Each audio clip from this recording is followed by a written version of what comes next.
നമ്മുടെ കർത്താവായ യേശുക്രിസ്തു നമ്മളെ പഠിപ്പിക്കുന്നത് എല്ലാവരോടും ക്ഷമിക്കാനാണ്. സഹനത്തിന്റെ ഭാഷയാണ് നമ്മുടെ കർത്താവായ യേശുക്രിസ്തുവിന്റെ, അല്ലേ? എല്ലാവരോടും ക്ഷമിക്കാൻ നമ്മളെ പഠിപ്പിച്ച നമ്മുടെ കർത്താവായ യേശുക്രിസ്തുവിന് ഒരു കൂട്ടം ആൾക്കാരോട് മാത്രം ക്ഷമിക്കാൻ സാധിച്ചിട്ടില്ല. ഈ കൂട്ടം ആൾക്കാർ യേശുക്രിസ്തുവിനെ എപ്പോഴും കോപിഷ്ഠനാക്കിയിട്ടുണ്ട്. അത് ഏത് തരം ആൾക്കാരാണ്? വരൂ, അടുത്ത വീഡിയോയിലോട്ട് എല്ലാവർക്കും സ്വാഗതം.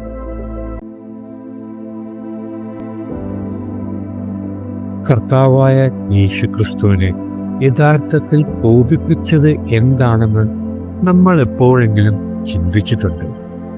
യേശുവിനെ സൗമ്യനും കരുണാമയനും എല്ലാവരെയും സ്വാഗതം ചെയ്ത ഒരു രക്ഷകനായാണ് നാം കാണുന്നത്. സമൂഹത്തിൽ നിന്ന് പുറത്താക്കപ്പെട്ടവർക്ക് യേശു കൃപ നൽകി. നിരാശയായവർക്ക് നമ്മുടെ കർത്താവായ യേശുക്രിസ്തു പ്രത്യാശ നൽകി. വ്യഭിചാരത്തിൽ പിടിക്കപ്പെട്ട സ്ത്രീയെ കാണുക. യേശുവിൻ്റെ വാക്കുകൾ: പോകൂ, ഇനിയും പാപം ചെയ്യരുത്. ചുങ്കക്കാരനായ സഖായി തൻ്റെ സമൂഹത്താൽ വെറുക്കപ്പെട്ടു. യേശു പറഞ്ഞു, വരൂ, എന്നെ അനുഗമിക്കൂ. കുരിശിലെ കള്ളനോട് പോലും മരണ നിമിഷങ്ങളിൽ യേശു വാഗ്ദാനം ചെയ്തു, ഇന്ന് നീ എന്നോടൊപ്പം പറുദീസയിലായിരിക്കും. നമ്മുടെ കർത്താവായ യേശുക്രിസ്തു വേശ്യകളോടൊപ്പം ഭക്ഷണം കഴിച്ചു. കള്ളന്മാരോട് അവൻ ക്ഷമിച്ചു. വ്യഭിചാരികളോട് അവൻ കരുണ കാണിച്ചു. തകർന്ന പാപികളോട് അവൻ സൗമ്യനായിരുന്നു. എന്നാൽ അവന്റെ രക്തം തിളപ്പിച്ച ഒരു കൂട്ടരുണ്ടായിരുന്നു.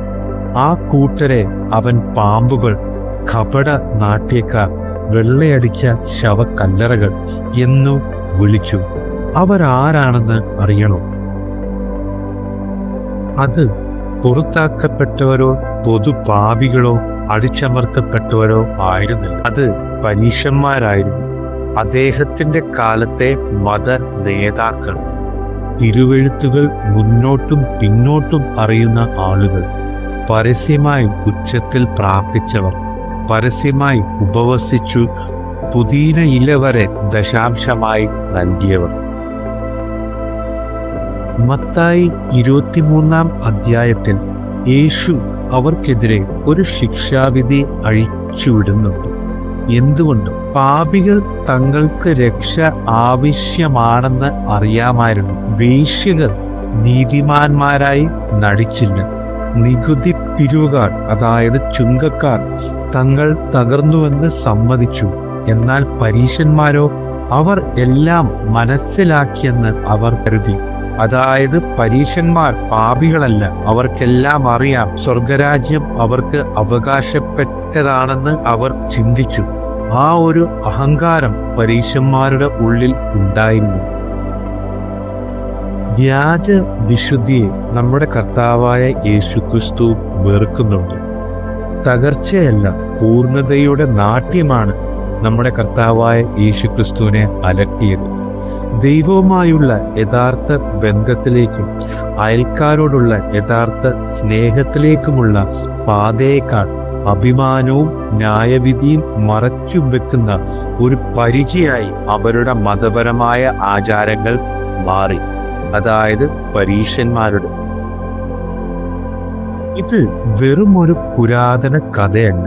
ഇന്ന് നമുക്ക് ഇതൊരു ശക്തമായ പാഠമാണ്. നമ്മുടെ സ്വന്തം കുറവുകൾ അവഗണിച്ചുകൊണ്ട് മറ്റുള്ളവരെ വിധിക്കാൻ നമ്മൾ തിടക്കം കാണിക്കാറുണ്ട്. യഥാർത്ഥ വിനയത്തിനും അനുകമ്പയ്ക്കും പകരം ബാഹ്യ രൂപത്തിന് നമ്മൾ പ്രാധാന്യം നൽകുന്നുണ്ട്. യേശുവിന്റെ സന്ദേശം വ്യക്തമാണ്.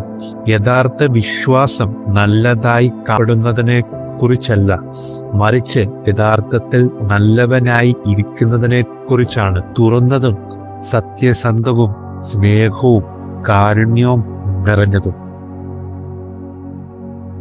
തകർന്നവരെ സ്വാഗതം ചെയ്യുകയും അഹങ്കാരികളെ വെല്ലുവിളിക്കുകയും ചെയ്ത യേശുവിൻ്റെ ഹൃദയത്തെ നമുക്ക് ഓർക്കാം. സ്നേഹത്തിലും എളിമയിലും വേരൂന്നിയ യഥാർത്ഥ വിശ്വാസത്തിനായി നമുക്ക് പരിശ്രമിക്കാം. ഈ ഒരു ചിന്ത നമ്മളൊന്ന് പരീക്ഷിച്ച് നോക്കുകയാണെങ്കിൽ നമുക്കൊരു കാര്യം മനസ്സിലാകും. ഇപ്പോഴത്തെ സമൂഹത്തിലെ യഥാർത്ഥ പരീശന്മാർ, പാപികൾ നമ്മൾ തന്നെയാണ്. അങ്ങനെ പറയുമ്പോൾ ഞാനൊരു മഹാപാപിയാണ്. ഈ വീഡിയോ എല്ലാവർക്കും ഇഷ്ടപ്പെട്ടെന്ന് വിശ്വസിക്കുന്നു. അപ്പോൾ നമുക്ക് അടുത്ത വീഡിയോയിൽ കാണാം. എല്ലാവരെയും ദൈവം അനുഗ്രഹിക്കട്ടെ. God bless you all and bye bye.